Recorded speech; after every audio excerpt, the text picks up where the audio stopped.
संभल में शिक्षा विभाग के कारनामे की पोल खुलकर सामने आई है, जहां तत्कालीन नगर शिक्षा अधिकारी ने कौड़ियों के भाव 2 स्कूलों का मलबा बेच दिया। नियम कानून को ताक पर रखकर बगैर अनुमति मलबा बेच दिया। अब इस मामले में डीएम ने संज्ञान लिया है और जांच कर कार्यवाही की बात कही है। दरअसल नगर शिक्षा अधिकारी संभल शशि बाला पर आरोप है कि उन्होंने संभल के सराय तरीन और कोट पूर्वी प्राइमरी 2 स्कूलों का मलबा बेच दिया, वह भी कौड़ियों के भाव। इस मामले में उत्तर प्रदेशीय प्राथमिक शिक्षक संगठन मंत्री मीना बेगम ने डीएम को शिकायत कर कार्यवाही की मांग की है।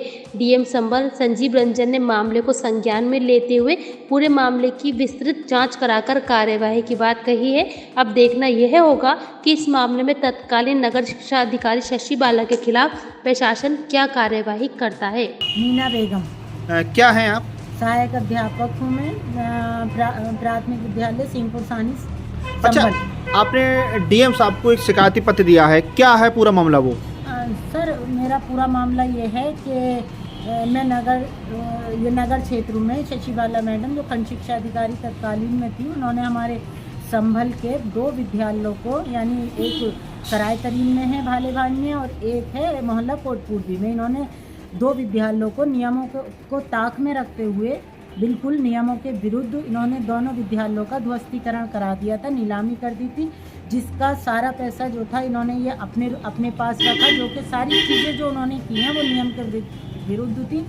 परंतु जो विद्यालय की संपत्ति थी वो हमारे संभल के नगर पालिका की संपत्ति थी, जिसको तोड़ने या ध्वस्तीकरण नीलाम कराने से पहले नगर पालिका के अधिकारी की परमिशन ली जाती।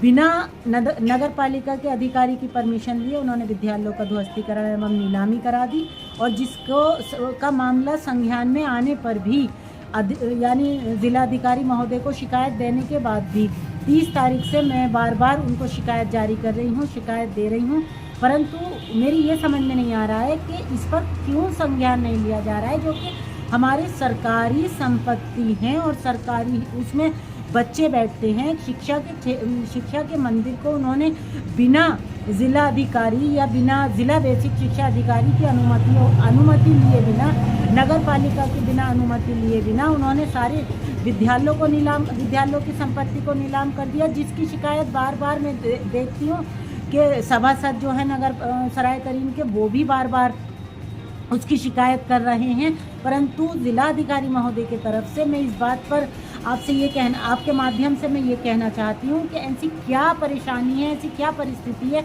जो इतना सब कुछ हो जाने के बाद भी और बार बार शिकायत करने के बाद भी जिलाधिकारी महोदय इस पर कोई एक्शन नहीं ले रहे हैं। मेरा बस यही कहना है कि अगर जो भी उन्हें कुछ करना है या मैं इतनी शिकायतें कर रही हूँ तो उसका मुझे कोई आश्वासन तो मिले कम से कम कि उनके खिलाफ जांच बिठा दी गई है। बाबुओं के खिलाफ जो कितने समय से आप ये शिकायतें दर्ज करा रही हैं? मुझे एक महीना हो गया लगभग। अभी तक कोई कार्रवाई नहीं हो पाई? कोई कार्रवाई तो क्या, कोई सुनने को, मतलब कोई जवाब, कोई रेस्पॉन्स देने को तैयार ही नहीं है। अच्छा, मतलब एक खंड शिक्षा अधिकारी हमारे जिलाधिकारी महोदय से ऊपर तो नहीं हो सकती। अच्छा, ये बताइए, जो इन्होंने नीलाम किया वो उन्होंने अपनी मर्जी से किया, उसमें कोई सरकारी हस्तक्षेप नहीं था और वो नगर पालिका की संपत्ति थी वो नगर पालिका की ही भूमि थी। आप संपत्ति की बात नहीं कर सकते सर। भूमि भी नगर पालिका की थी, संपत्ति भी नगर पालिका की थी, जो नगर पालिका के पृष्ठ संख्या 150 पर अंकित भी है। अच्छा, ये बताइए, उन्होंने जो नीलामी इन्होंने की तो नीलामी का पैसा भी उन्होंने सरकारी खाते में जमा नहीं किया? सरकारी खाते में जमा नहीं किया। जब सराय तरीन के सभासद राजकुमार सर ने इसको देखा कि हमारे चुनाव नजदीक आ गए, बूथ कहाँ बनवाए, इलेक्शन कहाँ पड़ेंगे, भवन तो नीलाम कर दिया गया है। जब इस मामले को उन्होंने पेपर में उन्होंने उजागर किया, शिकायत करी उन्होंने जिलाधिकारी महोदय से, तो इन्होंने जब देखा कि मामला संज्ञान में आ रहा है तो जो ये बाबू है नगर पालिका यूआरसी पर बैठते हैं मोहम्मद जाहिद ने 1,40,000 रुपये कैश लेकर के तुरंत जल्दी से खाते में जमा कर दिए कि कहीं हमारा मामला पकड़ में ना आ जाए, जो कि बिल्कुल नियमों के विरुद्ध है। अच्छा, तो ड्राफ्ट लेकर के जमा किया जाता है। क्या चाहती हैं आप इसमें? मैं चाहती हूँ कि इस पर संज्ञान लिया जाए, जिलाधिकारी महोदय पूरी तरह से इस पर निष्पक्ष जांच कराएं, मुझे आश्वासन दें कि हम इस पर निष्पक्ष जांच करेंगे। अगर वो बिल्कुल दोषी नहीं है तो उन पर कोई कार्रवाई ना करें, और अगर दोषी है, मेरी निगाह में तो अभी तक फिलहाल दोषी है, तो उस पर कार्रवाई की। अगर किसी प्रकार की कार्रवाई नहीं हो पाती है तो क्या करेंगे आप? कार्रवाई नहीं हो पाती है तो क्या करेंगे आप? कार्रवाई नहीं होने की बात कर रहे हैं सर। मैंने इस मामले को सतीश चंद्र द्विवेदी जो हमारे बेसिक के मिनिस्टर हैं उन तक को अवगत करा दिया है।